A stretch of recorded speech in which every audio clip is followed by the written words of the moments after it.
I'm Brother Barnabas, and I want to welcome you to the PPA Fan Fireside Chat, where you get to meet with the precious people of the Precious People's Assembly. And this morning, I have with me...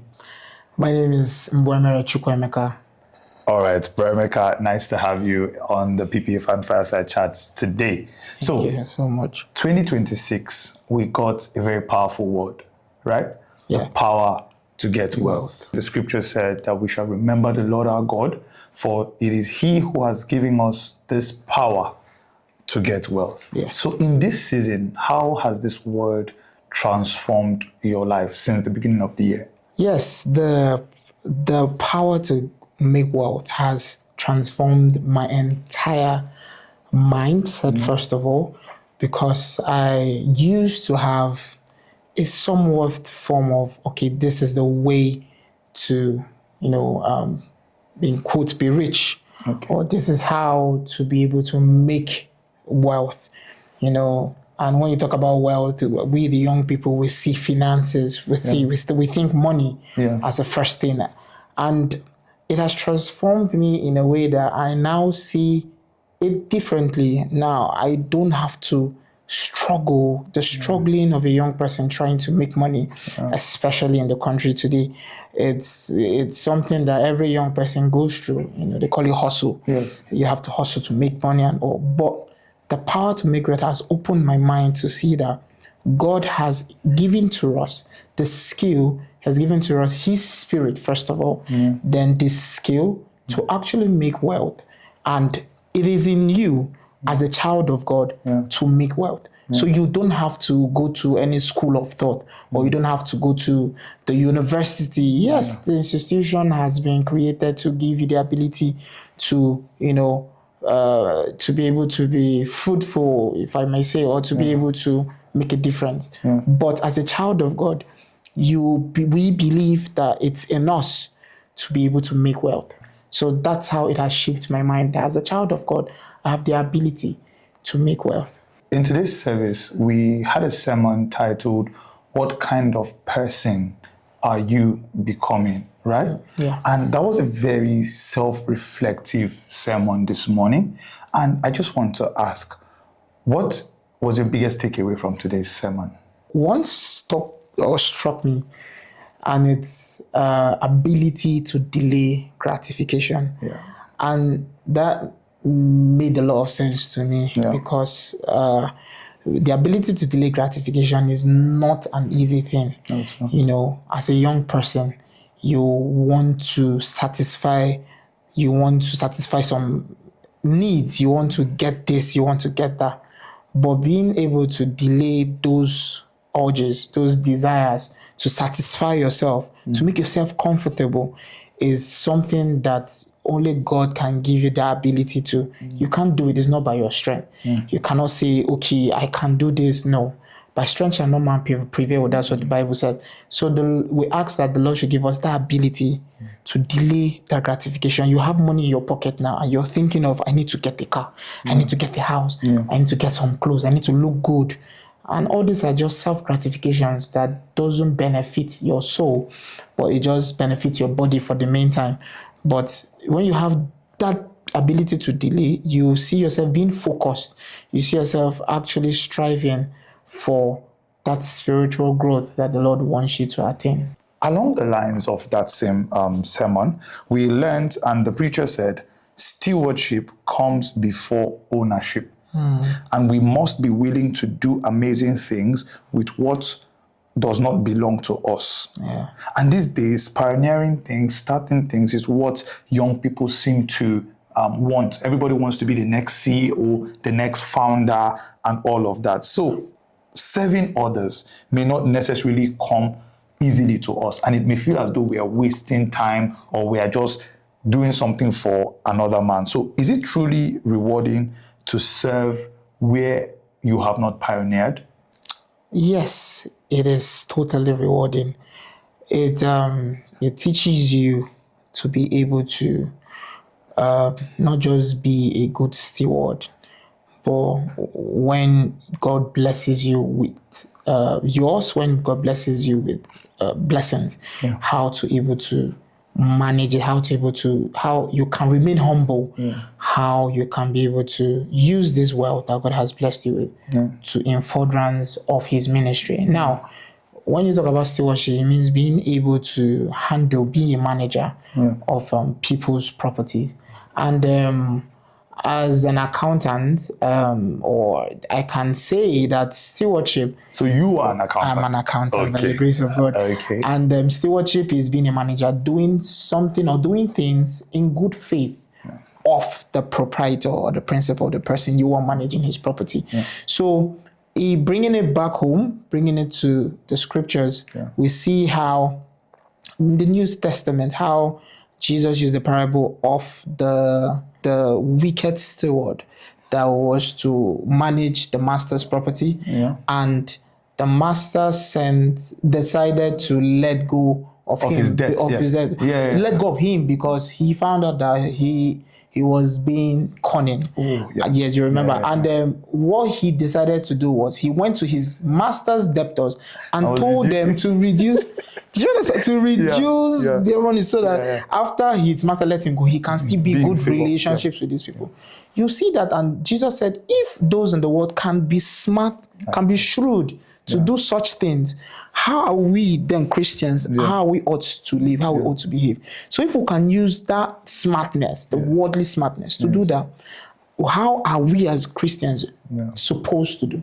It tells us that as a believer, as a Christian, you should be able to put in your heart, you should be able to put in all that the Lord has given to you to make sure that you serve God, you serve Him, so that in turn, when you're being blessed, you don't become, shrewd, you don't become cunning, you don't become pompous. You're able to serve God and serve all men as unto Him too. Oh, that's great. Thank you so much. So, is there any personal example of you being a steward for somebody else's property or job or assignment? Not necessarily being a steward, but I was asked to take care of someone's house, and for the meantime, the person was not around. I made sure that the house was, looked after, even though it's not my property, but I had to take it as mine. And also, in my place of work, I was given a task to oversee a part of my company. They call it the billing department, and is in charge of, HMOs, hospitals, and insurance and companies. So I am directly overseeing the processes of this department, and have to make sure that the processes is being complied with in good faith of the company. So anything that would be in good faith of my company is what I should uphold. So what are the lessons that you're learning? So you've given 2 examples now, from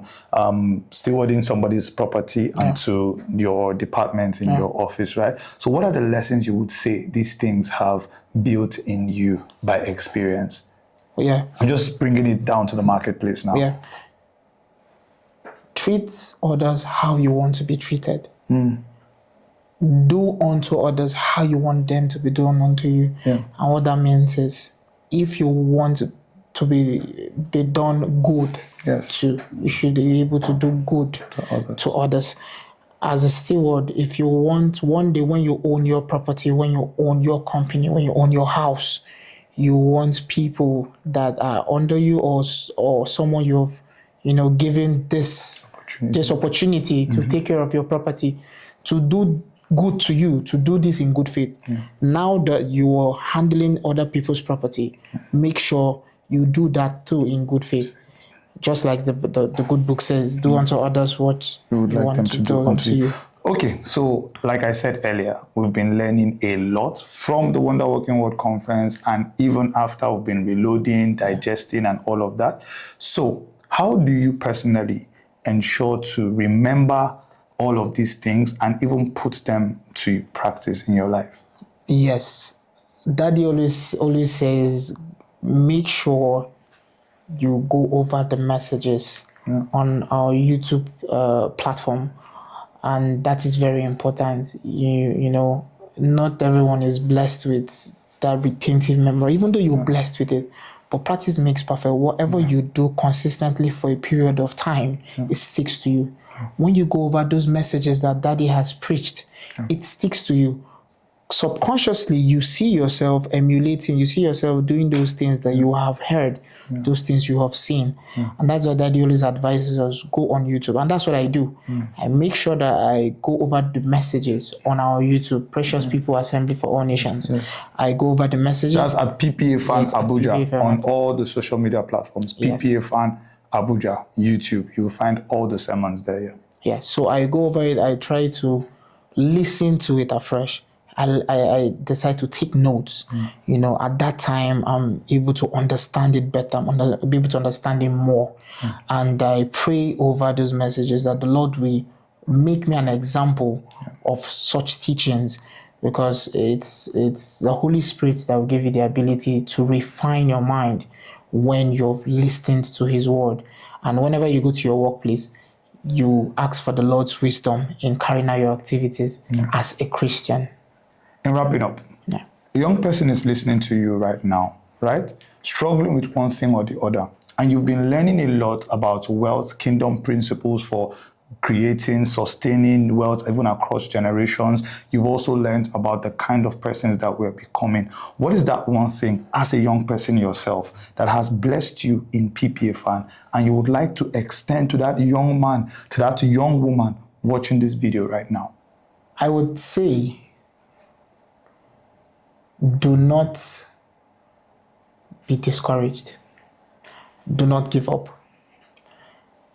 Always remember where you're from, the family you're from. And I'm saying this as a child of God. I'm saying this if you're from a Christian background.